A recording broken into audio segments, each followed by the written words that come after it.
ವ್ಯವಸ್ಥೆಯಲ್ಲಿ ಈ ಕರ್ನಾಟಕದಲ್ಲೇ ಇದು ಒಂದು ಕನ್ನಡದ ವಿರೋಧ ವ್ಯವಸ್ಥೆ ಖಂಡಿತ ಇದೆ. ನಮ್ಮ ಒಕ್ಕೂಟದ ವ್ಯವಸ್ಥೆ ಮೇಲೆ ದಾಳಿ ಮಾಡ್ತಾ ಇದ್ದಾರೆ. ಯಾರು ಆ ಒಕ್ಕೂಟದ ವ್ಯವಸ್ಥೆಗೆ ನ್ಯಾಯ ನಡೀತಾ ಇದ್ದಾರೆ ಅಂದರೆ ಅದು ನಮ್ಮ ಕೆಂಪು ಹಳದಿ ಜೆಂಡಾ ಆದವರು.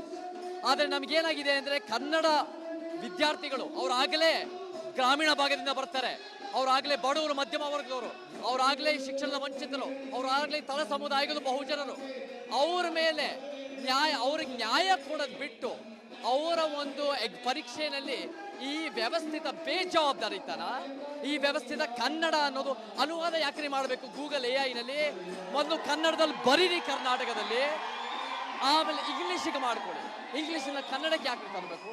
ಸೊ ಈ ವ್ಯವಸ್ಥೆ ಬೇಜವಾಬ್ದಾರಿತನ ದೊಡ್ಡ ಮಟ್ಟಕ್ಕಿದೆ. ನಮಗೆ ಪರೀಕ್ಷೆ ಒಂದು ಮುಂದಿನ ದಿನಕ್ಕೆ ನಮ್ಮ ಮರು ಪರೀಕ್ಷೆ ಆಗಬೇಕು. ಮತ್ತು ಬಹಳ ಮುಖ್ಯವಾಗಿ ಕರ್ನಾಟಕದಲ್ಲಿ ಕನ್ನಡದ ಪರವಾದ ಯೋಜನೆಗಳು ನಮಗೆ ಬೇಕು.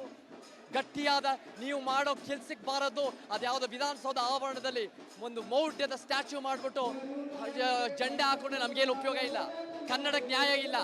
ನೀವು ಒಂದು ಸುಮ್ಮನೆ ಒಂದು ಗೂಬೆ ಕೂಡಿಸೋ ಕೆಲಸ, ನಮಗೆ ಯೋಜನೆಗಳು ತನ್ನಿ.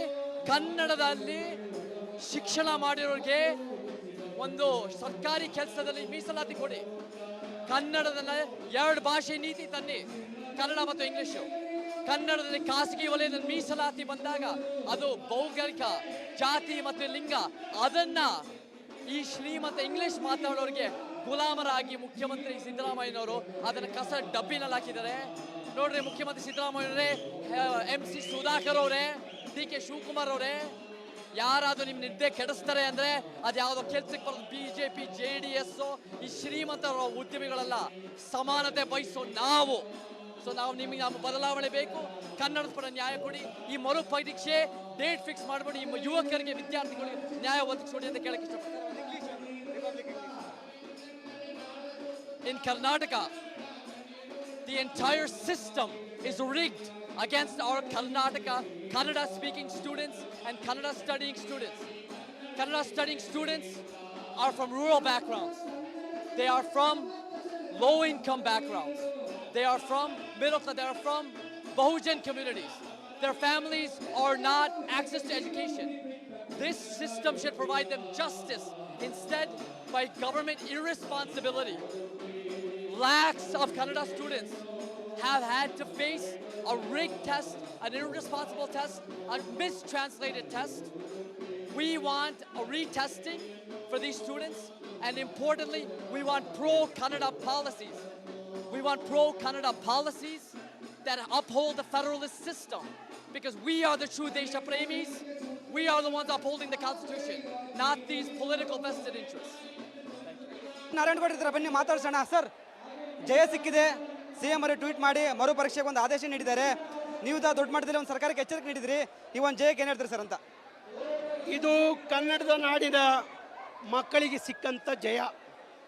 ಯಾಕೆಂದರೆ ನನ್ನ ನಾಡಿನ ಮಕ್ಕಳು ಭವಿಷ್ಯದ ಮೇಲೆ ಯಾರು ಹುಡುಗಾಟ ಆಡಲಿಕ್ಕೆ ಕರ್ನಾಟಕ ರಕ್ಷಣಾ ವೇದಿಕೆ ಬಿಡಲ್ಲ. ಕನ್ನಡದ ಮಕ್ಕಳಿಗಾಗಿ, ಕನ್ನಡದ ಮಕ್ಕಳ ಭವಿಷ್ಯಕ್ಕಾಗಿ, ಬದುಕಿಗಾಗಿ ಕರ್ನಾಟಕ ರಕ್ಷಣಾ ವೇದಿಕೆ ನಿರಂತರವಾಗಿ 35 ವರ್ಷ ಹೋರಾಟ ಮಾಡ್ಕೊಂಡು ಬಂದಿದೆ. ಹಾಗಾಗಿ ನನ್ನ ನಾಡಿನ ಮಕ್ಕಳಿಗೆ ಆಗ್ತಿದ್ದಂಥ ಅನ್ಯಾಯ ಸರಿಪಡಿಸಬೇಕು ಅಂತ ಸರ್ಕಾರದ ಮುಂದೆ ನಾವು ಬೇಡಿಕೆಗಳನ್ನು ಇಟ್ಟಾಗ ಮಾನ್ಯ ಮುಖ್ಯಮಂತ್ರಿಗಳು, ಕರ್ನಾಟಕ ಸರ್ಕಾರದ ಮುಖ್ಯಮಂತ್ರಿಗಳು ಇವಾಗ ವಿಶೇಷವಾಗಿ ಸಂದೇಶವನ್ನು ರವಾನೆ ಮಾಡಿದ್ದಾರೆ. ಮತ್ತೆ ಮರುಪರೀಕ್ಷೆಗೆ ಅವಕಾಶ ಕೊಟ್ಟಿದ್ದಾರೆ.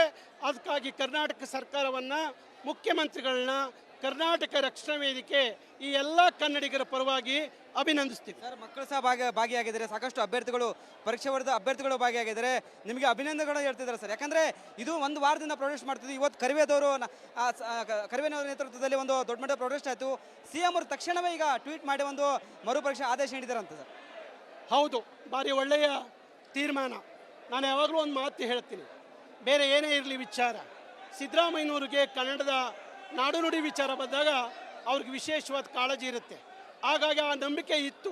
ಸಿದ್ದರಾಮಯ್ಯನವರು ಈ ವಿಚಾರದಲ್ಲಿ ಕನ್ನಡದ ಮಕ್ಕಳ ಜೊತೆಯಲ್ಲಿ ಹುಡುಗಾಟ ಆಡೋದಿಲ್ಲ, ಒಳ್ಳೆ ತೀರ್ಮಾನ ತಗೋತಾರೆ ಅಂತೇಳಿ ತೀರ್ಮಾನ ತಗೊಂಡಿದ್ದಾರೆ. ಹಾಗಾಗಿ ಈ ಲಕ್ಷ ಕನ್ನಡದ ಮಕ್ಕಳ ಭವಿಷ್ಯ ಮತ್ತೆ ಹಸನ ಆಗುತ್ತೆ ಅನ್ನೋ ನಂಬಿಕೆ ನಂದು. ಅವರೆಲ್ಲರ ಹೋರಾಟಕ್ಕೆ ಜಯ ಸಿಕ್ಕಿದೆ. ಪ್ರಶ್ನೆ, KPSC ಇದರಲ್ಲಿ ಬರೀ ಇದೇ ಪ್ರಾಬ್ಲಮ್ ಆಗುತ್ತೆ, ಈ ಹಿಂದೆ ಪ್ರೊಟೆಸ್ಟ್ ಆಗ್ತದೆ, ಮಕ್ಕಳ ಪ್ರತಿಭಟನೆ ಕಡೆಗಣನೆ ಮಾಡ್ತಿಲ್ಲ, ಪ್ರತಿ ಪರೀಕ್ಷೆಯಲ್ಲಿ ಇದೇ ಪ್ರಾಬ್ಲಮ್ ಆಗುತ್ತೆ.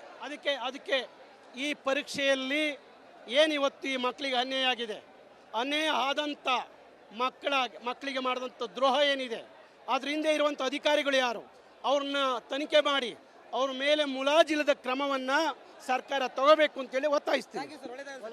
ಎಸ್, ಇದಿಷ್ಟು ಕರಿವೆ ನಾರಾಯಣಗೌಡರ ಮಾತಾಗಿತ್ತು. ಕ್ಯಾಮ್ರಾ ಪರ್ಸನ್ ಲೋಹಿತ್ ಜೊತೆ ವೀರೇಶ್, ರಿಪಬ್ಲಿಕ್ ಕನ್ನಡ, ಬೆಂಗಳೂರು. ನಾಡಿನ ಉದ್ದಗಲಕ್ಕೂ ಪರೀಕ್ಷೆ ಬರೆದಂಥ ಪರೀಕ್ಷಾ ಅಭ್ಯರ್ಥಿಗಳು ಸಾವಿರಾರು ಅಭ್ಯರ್ಥಿಗಳು ಇಲ್ಲಿ ಬಂದಿದ್ದಾರೆ. ಸುಮಾರು 20,000ಕ್ಕೂ ಹೆಚ್ಚು ಪತ್ರಗಳನ್ನು ಬರೆದಿದ್ದಾರೆ. ಅವ್ರಿಗಾದಂಥ ಅನ್ಯಾಯದ ವಿರುದ್ಧ ಪತ್ರಗಳನ್ನು ಬರೆದಂಥದ್ದು. ಹಾಗಾಗಿ ಇವತ್ತು ನಮ್ಮ ಒಂದು ನಿಯೋಗ, ಆದರೆ ಮಾನ್ಯ ಮುಖ್ಯಮಂತ್ರಿಗಳು ಇವತ್ತು ಮೈಸೂರಿನ ಪ್ರವಾಸದಲ್ಲಿದ್ದ ಕಾರಣ ನಾಳೆ ಅವ್ರನ್ನ ರದ್ದಾಗಿದೆಯಾ, ಹಾಗಾಗಿ ಮಾನ್ಯ ಮುಖ್ಯಮಂತ್ರಿಗಳನ್ನು ನಮ್ಮ ನಿಯೋಗ ಭೇಟಿ ಮಾಡುತ್ತೆ. ಮಾನ್ಯ ಮುಖ್ಯಮಂತ್ರಿಗಳಿಗೆ ಈ ನಾಡಿನ ಮಕ್ಕಳ ಬಗ್ಗೆ ಕಾಳಜಿ ಕಳಕಳಿ ಇದೆ ಅಂತ ಹೇಳಿ ನಾನು ಭಾವಿಸ್ತೀನಿ. ಕನ್ನಡದ ಮಕ್ಕಳ ಭವಿಷ್ಯಕ್ಕಾಗಿ ನಡೀತಿರುವಂಥ ಈ ಹೋರಾಟದಲ್ಲಿ ಮುಖ್ಯಮಂತ್ರಿಗಳಿಗೆ ಮನವರಿಕೆ ಮಾಡಿಕೊಟ್ಟು ಅವ್ರಿಗೆ ಭೇಟಿ ಮಾಡಿ ಇವರ ಆಗು ಹೋಗುಗಳನ್ನು, ಕಷ್ಟ ನಷ್ಟಗಳನ್ನು, ದುಃಖ ದುಮಾನಿಗಳನ್ನು ಅವರಿಗೆ ತಿಳಿಸಿ ಮರುಪರೀಕ್ಷೆಗೆ ಅವಕಾಶ ಮಾಡಿಕೊಡಿ ಅಂತ ಹೇಳಿ ಮುಖ್ಯಮಂತ್ರಿಗಳಿಗೆ ಒತ್ತಾಯವನ್ನು ಮಾಡ್ತೀವಿ. ಹಾಗೆ ಸಂಬಂಧಪಟ್ಟಂಥ ಪ್ರಶ್ನಪತ್ರಿಕೆಯನ್ನು ತಯಾರು ಮಾಡಿದಂಥ ಯಾವ ಅಧಿಕಾರಿಗಳಿದ್ದಾರೆ ಅವ್ರ ಮೇಲೆ ಮುಲಾಜಿಲ್ಲದಲ್ಲೇ ಕ್ರಮ ತಗೊಳ್ಳಿ ಅಂತ ಹೇಳಿ ಮುಖ್ಯಮಂತ್ರಿಗಳನ್ನ ಭೇಟಿ ಮಾಡಿ ಒತ್ತಾಯ ಮಾಡ್ತೀವಿ. 4 ಕೋಟಿ ಖರ್ಚಾಗುತ್ತೆ. ಈಗ ಏನಾಗುತ್ತೆ, KPSC ಬರೆಸಬೇಕಾ ಹೇಗೆ? ಎಷ್ಟೆಷ್ಟೋ ಕೋಟಿ ಹಗರಣಗಳನ್ನು ನಾವು ನೋಡ್ತಾ ಇದ್ದೀವಿ. ಇವತ್ತು ಕನ್ನಡದ ಮಕ್ಕಳ ಭವಿಷ್ಯಕ್ಕಾಗಿ ಮತ್ತೆ 4 ಕೋಟಿ ಖರ್ಚು ಮಾಡೋಕ್ಕೆ ಸರ್ಕಾರ ಕೈಲಿ ಆಗೋದಿಲ್ವಾ? ಅದರ ಲೆಕ್ಕಾಚಾರ ಬೇಕಾ? ಯಾಕೆಂದರೆ ಇವತ್ತು 1,31,000ಕ್ಕೂ ಹೆಚ್ಚು ಅಭ್ಯರ್ಥಿಗಳು ಇದನ್ನು ಪರೀಕ್ಷೆಯನ್ನು ಬರೆದಂಥದ್ದು. ಈಗ ಹೇಳ್ತಾ ಇದ್ದಾರೆ ಅಭ್ಯರ್ಥಿಗಳು, ನೀವು 4 ಕೋಟಿ ಖರ್ಚು ಮಾಡಲಿಕ್ಕೆ ನಿಮ್ಮ ಸರ್ಕಾರ ಕೈಲಿ ಮತ್ತು ಕರ್ನಾಟಕ ಲೋಕಸೇವಾ ಆಯೋಗದ ಕೈಯಲ್ಲಿ ಆಗಲ್ಲ ಅನ್ನೋದಾದರೆ, ಆದರೆ ಹಣವನ್ನು ನಾವೇ ಕೊಡ್ತೀವಿ ಎನ್ನುವ ಹೊಣೆಗಾರಿಕೆಯ ಮಾತನ್ನು ಅವರು ಹೇಳ್ತಾರೆ ಅನ್ನುವಾಗ ಮರುಪರೀಕ್ಷೆ ಮಾಡಲಿಕ್ಕೆ ಸರ್ಕಾರಕ್ಕೆ ಆಯೋಗಕ್ಕೇನು ಕಷ್ಟ ಅಲ್ಲ. ಹಾಗಾಗಿ ಮರುಪರೀಕ್ಷೆ ಮಾಡಿ ಅಂತೇಳಿ ನಾನು ಒತ್ತಾಯಿಸ್ತೀನಿ. ಕ್ಯಾಪ್ಟನ್ ಅರ್ಜುನ್ ಕೊಂದಿದ್ದು ಯಾರು? ಅವ್ರ ನರೇಟಿವ್ ಎಲ್ಲಿ ತಂದಿಟ್ಟಿದ್ದಾರೆ ಅಂತಂದ್ರೆ ಸಂಪತ್ತನ್ನ ಹಂಚಿಬಿಡೋದು ಅಂತ. ಇದು ಸ್ಟುಡಿಯೋ ಟಿಪ್ಪು ಜಯಂತಿ ಮಾಡಕ್ಕೆ ಅವ್ರಿಗೆ ಖಂಡಿಸಿದ್ರು. Very nice. ಯಾರು ತಪ್ಪು ಮಾಡಿರೋದಿಲ್ಲಿ? ಓಲೈಕೆ ಹೇಳಿಕೆ ಇದು ಅಂತ ಹೇಳಿ ಯಾಕೆ ಪರಿಗಣಿಸಬಾರದು? ಕಿಚ್ಚಕ್ಕಲ್ಲ ವೇದಿಕೆ. ಇದು ಫೋಟೋ ಎಲ್ರಿಗೂ ಒಂದು ಟೈಮ್. ನಿಮ್ಮ ಸಮಯ ಮುಗಿದಿದೆ. ಅವ್ರು ಹೇಳಕ್ಕಿಂತ ಮುಂಚೆನೆ ಹೇಗೆ ಪ್ರತಾಪ್ ಸಿಂಹ ಪಾಸ್ ಕೊಟ್ಟಿದಂತ ಆಗ್ಲಿ ಡಿಕ್ಲೇರ್ ಆಗೋಗಿತ್ತು ಅಂತ ನನಗೊಂದು ಡೌಟ್ ಬಂತು. ಸಾಕು ನಿಲ್ಸಿ. ಕೆಟ್ಟ